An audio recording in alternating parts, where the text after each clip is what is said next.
Au nom du Père et du Fils et du Saint-Esprit, la paix soit avec vous. Et avec votre esprit. Frères et sœurs, préparons-nous à célébrer le mystère de l'Eucharistie en reconnaissant que nous avons péché.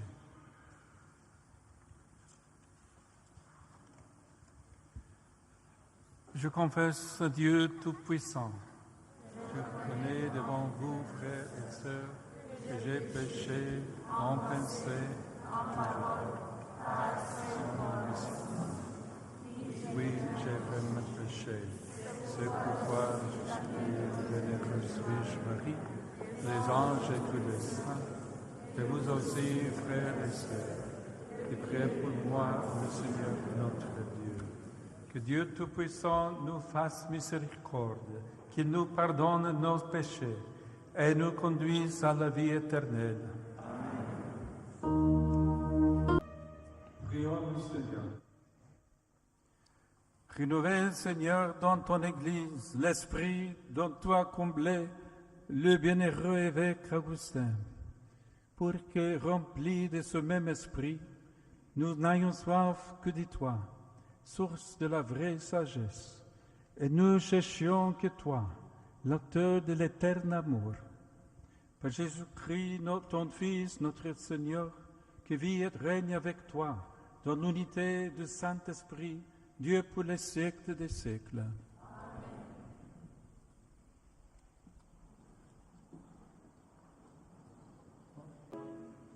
Le Seigneur soit avec vous. Et avec votre esprit. Évangile de Jésus-Christ selon saint Jean. Gloire à toi, Seigneur.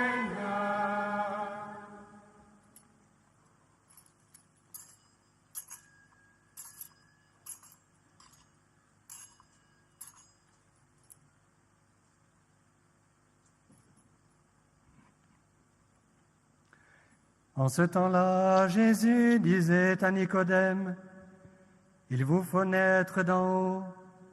Le souffle, où il veut, souffle, et tu entends sa voix.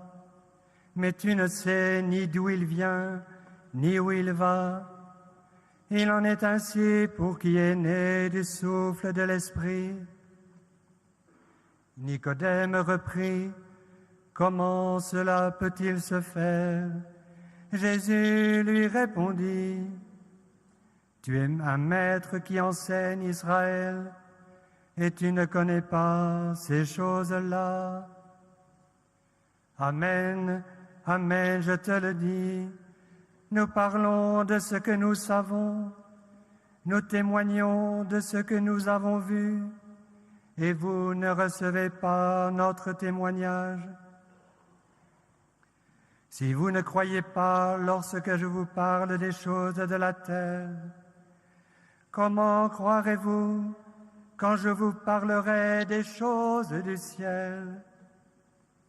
Car nul n'est monté au ciel, sinon celui qui est descendu du ciel, le Fils de l'homme. De même que le serpent de bronze fut élevé par Moïse dans le désert, ainsi faut-il que le Fils de l'homme soit élevé, afin qu'en lui, tout homme qui croit ait la vie éternelle. Acclamons la parole de Dieu. Louange à toi, Seigneur Jésus.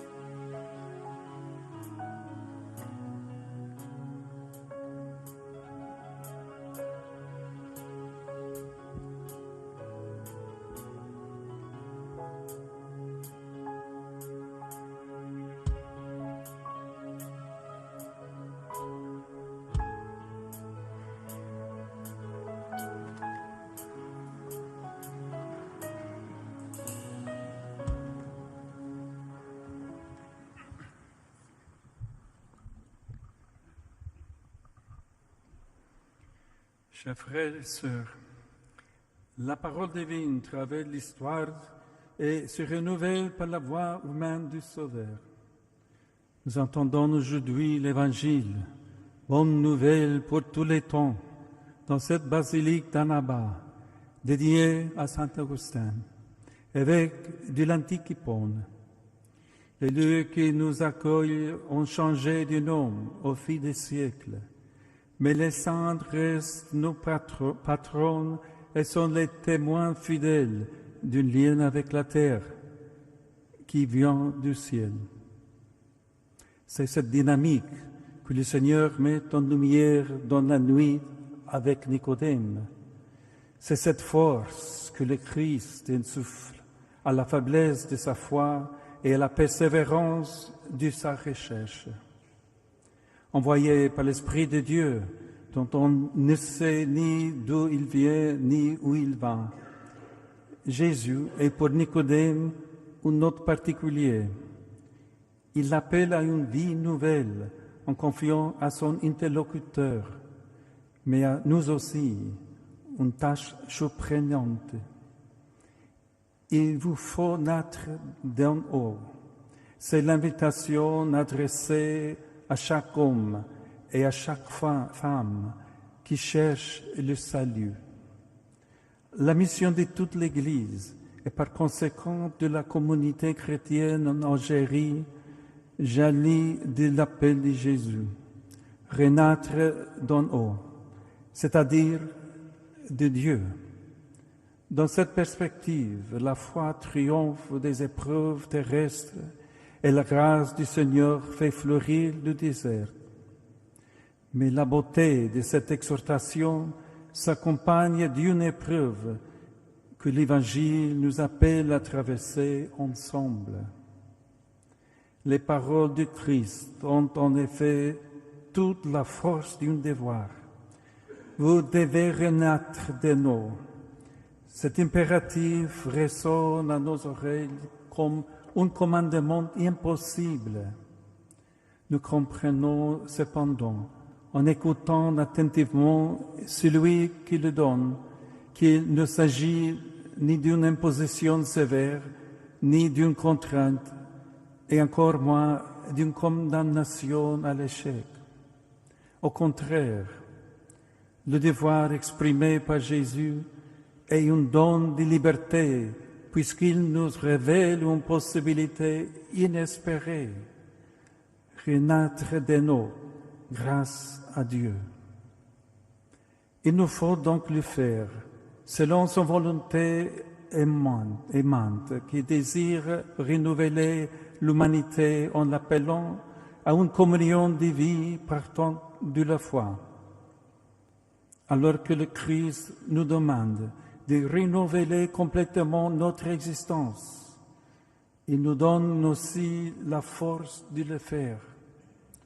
Saint Augustin en témoigne, lui qui prie ainsi: « Donne au Seigneur ce que tu commandes et commande ce que tu veux. » Alors, lorsque nous nous demandons comment un avenir de justice et de paix, de concorde et de salut est possible, nous posons à Dieu la même question que Nicodème. Notre histoire peut-elle vraiment changer? Nous sommes tellement encombrés de problèmes, d'embûches et de tribulations. Notre vie peut-elle vraiment recommencer complètement? Oui, cette affirmation du Seigneur, pleine d'amour, remplit nos cœurs d'espérance. Peu importe à quel point nous sommes accablés par la douleur ou le péché, le crucifié porte tous ses fardeaux avec nous et pour nous. Peu importe à quel point nous sommes découragés par nos faiblesses, c'est précisément là que se manifeste la force de Dieu qui a ressuscité le Christ d'entre les morts pour donner la vie au monde. Chacun de nous peut faire l'expérience de la liberté, de la vie nouvelle qui vient de la foi dans le Rédempteur. Une fois encore, Saint Augustin nous en donne l'exemple. Il faut voir d'abord sa conversion avant de le considérer pour sa sagesse. Dans cette renaissance, providentiellement accompagnée par les larmes de sa mère, Sainte Monique, il est devenu lui-même en s'écriant « Je ne serais pas mon Dieu, je ne serais pas du tout si tout n'était pas en moi. Au mieux, je ne serais pas si je n'étais en toi. » Oui, assurément, les chrétiens naissent d'un eau, régénérés par Dieu en tant que frères et sœurs de Jésus. Et l'Église, qui les nourrit par les sacrements, est une scène maternelle accueillante pour tous les peuples de la terre. Comme nous venons de l'entendre, les actes des apôtres en témoignent en décrivant les styles qui caractérisaient l'humanité renouvelée par l'Esprit Saint. Aujourd'hui encore, nous devons accueillir et mettre en œuvre cette règle apostolique et la méditant comme un critère authentique de réforme ecclésiale. Une réforme qui, pour être vraie, commence par le cœur et qui, pour devenir efficace, concerne chacun. En premier lieu, en effet, la multitude de ceux qui avaient embrassé la foi n'avaient qu'un seul cœur et une seule âme. Cette unité spirituelle est une concordia, un mot exprimant bien la communion des cœurs qui battent à l'unisson parce qu'ils sont unis à celui de Christ. L'Église naissante ne repose pas sur un contrat social, mais sur une harmonie dans la foi, dans les sentiments, dans les idées, dans les choix de vie. Harmonie qui a pour centre l'amour de Dieu fait homme pour sauver tous les peuples de la terre. En second lieu, nous admirons l'effet concret de cette unité spirituelle des croyants.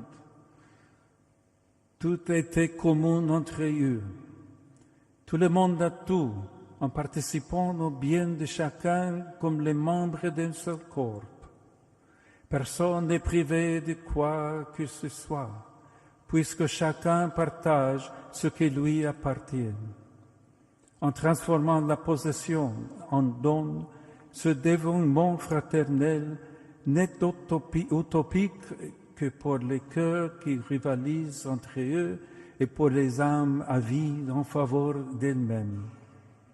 Au contraire, la foi en l'unique Dieu, Seigneur du ciel et de la terre, unit les hommes selon une justice parfaite qui invite chacun à la charité, c'est-à-dire à aimer chaque créature de l'amour que Dieu nous offre dans le Christ.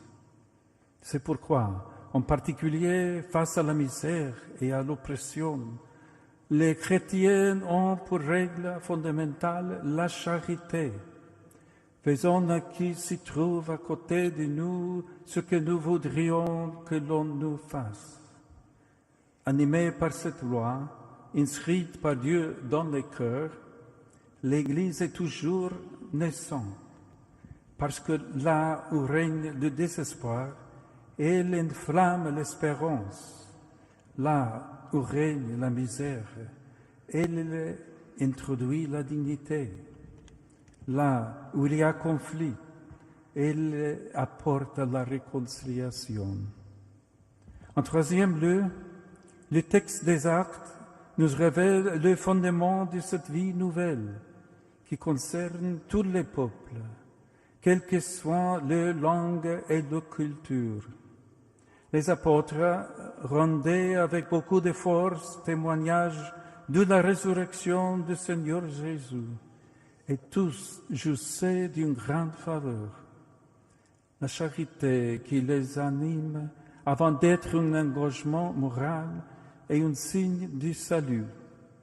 Les apôtres proclament que notre vie peut changer parce que le Christ est ressuscité d'entre les morts. La première tâche des pasteurs, ministres de l'Évangile, est donc de rendre témoignage à Dieu d'un seul cœur, d'une seule âme devant le monde, sans que les préoccupations ne nous corrompent par la peur, ni que les mots ne nous affaiblissent par les compromis.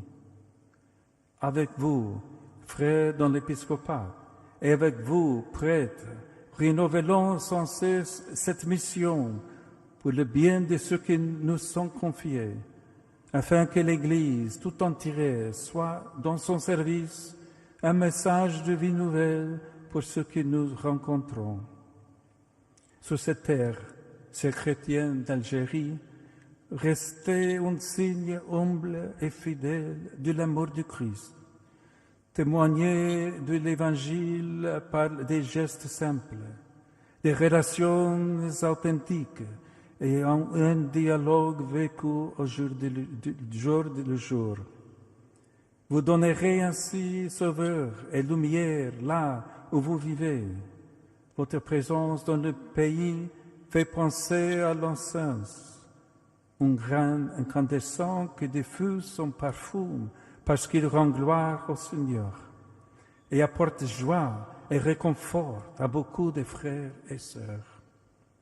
C'est un petit élément précieux qui n'est pas au centre de l'attention, mais qui invite à tourner nos cœurs vers Dieu, en nous encourageant mutuellement à persévérer dans les difficultés du temps présent.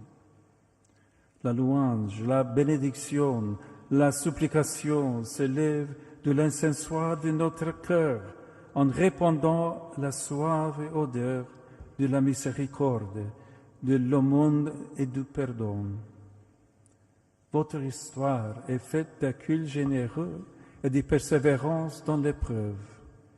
C'est ici que les martyrs ont prié, c'est ici que saint Augustin a aimé son troupeau en cherchant la vérité avec passion et observant le Christ avec une foi ardente.